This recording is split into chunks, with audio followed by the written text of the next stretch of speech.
그래서 제가 드리고 싶은 한마디는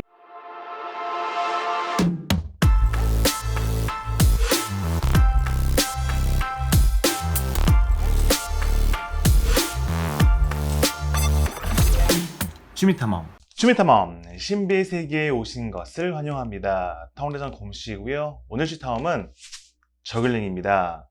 저글링과 마시멜로 이야기를 해볼까 하는데요. 스탠포드 대학교의 심리학자 월터 미셸이 실시한 마시멜로 실험 이야기는 많이들 알고 계실 거예요. 방 안에 혼자 있는 아이의 앞에 마시멜로를 하나 놔두고 다시 올 때까지 잘 참으면 하나를 더 주겠지만 그 전에 못 참고 먹어버리면 끝나는 그런 실험입니다. 실험에 참여했던 아이들을 대상으로 10년 뒤에 SAT 성적을 확인하고 또 나중에 20년 뒤에는 그들의 두뇌 활성화를 확인한 결과 마시멜로를 먹지 않고 잘 참은 아이들의 성적이 더 우수했고 상대적으로 더 건강한 두뇌를 가지고 있다.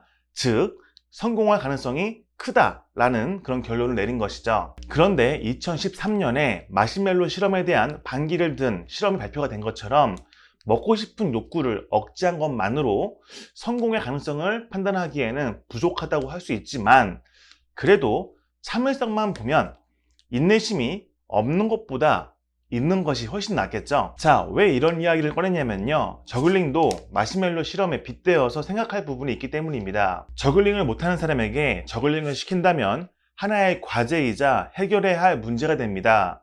마시멜로를 먹지 않고 참아야 하는 것처럼요. 이때 문제 해결을 하기 위해 취하는 행동에 따라서 성격이나 그런 태도가 보이곤 합니다. 애초에 성실하지 않거나 의지가 약한 사람들은 이런 걸 누가 하냐면서 회피를 해버릴 거고요.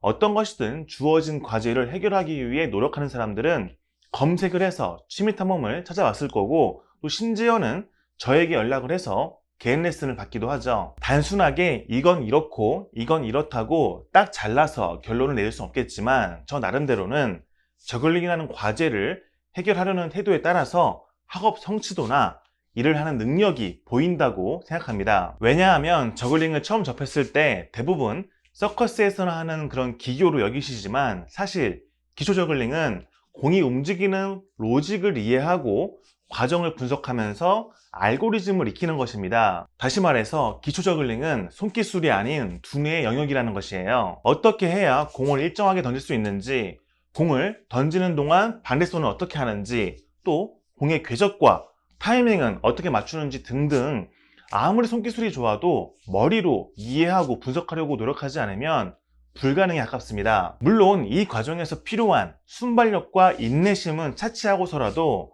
문제 해결을 하기 위해 다양한 시도를 끊임없이 하는 것에 초점을 맞춰보겠습니다. 자, 생각해보세요. 누군가를 평가해야 하는 상황에서 A와 B의 능력이나 스펙이 비슷해 보이는데 둘 중 한 명이 저글링을 익혔다고 하면 어떨 것 같으세요? 다양한 경험이 없는 사람의 눈에는 그저 특이한 개인기로만 보일 수 있지만 폭넓은 경험과 깊은 내공이 있는 인사 담당자라면 저글링을 익히기 위해 들어간 노력과 인내심, 분석력, 순발력, 집중력 등 복합적인 인재가 보일 겁니다.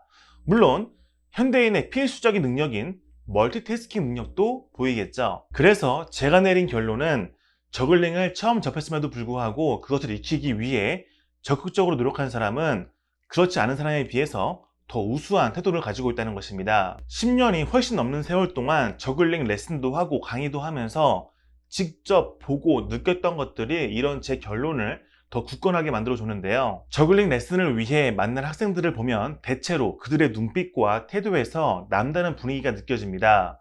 아무리 장난기가 많아도 집중할 때 집중하고 끝까지 배우려고 노력하거든요. 성적이 얼마나 우수할지는 모르지만 저글링이라는 과제를 해결하기 위해 레슨까지 받고자 하는 그런 의지와 태도를 보면 무엇이든지 잘할 수 있을 것 같다는 확신이 들어요. 저글링은 대체로 부모님이 억지로 레슨을 부르지는 않습니다. 학생이 원해서 해결 방안을 찾은 것이에요. 그런데 이것만 보면 좀 막연한 추측 같지만 한 가지 예를 더 들어보겠습니다. 저는 기업의 초빙이 되어서 저글링 강의를 하러 갈 때가 종종 있는데요. 제조업 분야에서는 산업재해 예방과 업무 효율을 위해 저글링을 시키고 사무직에서는 다양한 아이디어와 원활한 커뮤니케이션을 위해서 저글링을 시킵니다.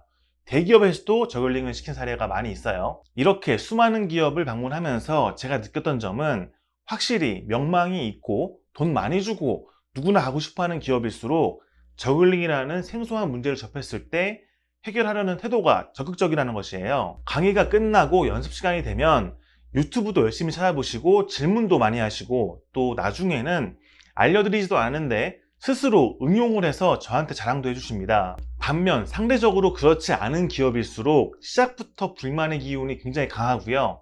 또 강의 중에도 불성실한 태도로 일관하시는 분들이 꼭 끼어 있더라고요. 물론 저글링이 싫은 것이 아니라 한창 바쁠 때 회사에서 이상한 걸 시켜서 불만일 수도 있지만 그런 경우를 차치하고서라도 어차피 하는 거, 이왕하는 거 적극적으로 하시는 분들의 태도가 훨씬 좋아 보이는 것은 어쩔 수가 없습니다. 아마 그런 분들이 상대적으로 승진도 빠르지 않을까 감히 짐작해 봅니다. 이것저것 말이 많았지만 핵심 주제는 문제를 해결하려는 태도에 따라 삶이 달라질 수 있다는 것입니다. 오해하면 안 되는 것이 저글링을 잘한다고 무조건 좋다는 것이 아니에요. 저글링을 아무리 잘해도 공부도 안 하고 다른 중요한 것들을 챙기지 않으면 좋지 않겠죠. 다만 저글링이라는 전혀 생각지도 못한 과제를 접했을 때 대하는 태도가 성실하고 적극적이라면 다른 것들에 대해서도 그렇게 할 확률이 높다는 것이죠. 그래서 제가 드리고 싶은 한마디는 저글링을 익히기 위해 취미타운까지 찾아오신 여러분들 모두 대단하다는 겁니다. 유튜브는 억지로 오는 매체는 아니거든요. 아무리 불만 섞인 댓글을 썼다고 하더라도 여러분이 직접 찾아오신 겁니다. 그렇죠? 그것은 저글링이라는 문제를 해결하기 위해 적극적인 방법을 취하고 계신 거예요. 멋진 거죠? 저글링을 잘하든 못하든 그 자체만으로도 여러분의 미래는 매우 밝다고 확신합니다. 하지만 아무리 영상을 보고 따라해도 저글링이 어렵다면 사소한 것도 좋으니까 댓글로 질문 남겨주세요. 레슨만큼은 아니어도 최대한 제가 돕도록 노력하겠습니다. 마지막으로 강조합니다. 저글링을 잘하면 스카이 대학에 갈 수 있다 라고 하는 것은 사기꾼이죠. 마찬가지로 두뇌 운동을 하면 스카이 대학에 갈 수 있고 성공할 수 있다라고 하는 것도 같은 거예요. 꼭 스카이 대학이 성공의 정답이 아니기도 하고 저글링이든 두뇌 운동이든 잘하기 위해 노력하는 태도가 여러분의 삶을 훨씬 더 멋지게 만들어주는 겁니다. 아시겠죠? 이렇게 말하는 저는 공부를 잘했냐고요? 공부를 잘했다기보다는 저글링을 익히는 것처럼 목표를 설정하고 필요한 노력을 한 결과 남 부끄럽지 않은 이름의 대학교를 나올 수 있었습니다. 가끔 외부에서 저글링을 하고 있으면 지나가던 어머님이 자녀분들에게 이렇게 말씀하십니다. 너희들 공부 안 하면 저 아저씨처럼 저런 거나 하게 된다. 이런 말을 제가 들으면 기분이 별로 안 좋겠죠? 이럴 때 살짝 웃으면서 어머님 저 대학교 어디 나왔습니다 라고 하면 막 얼굴이 새빨개지셔 도망가시거든요. 그러니까 저글링 이거 쓸데없는 거 절대 아닙니다. 여러분이 선망하시는 선진국에서도 특별한 교육과정에서는 저글링을 꼭 알려준다고 해요. 다 이유가 있겠죠? 그걸 여러분이 하고 있는 거예요. 신기하죠? 그런데 오늘의 주제인 마시멜로, 이 마시멜로로 저글링이 될까요? 마시멜로 저글링 도전해 보겠습니다. 대체로 저글링은 도구가 가볍고 작을수록 어려운데요. 마시멜로 저글링은 됩니다. 간단하죠? 먹어볼게요.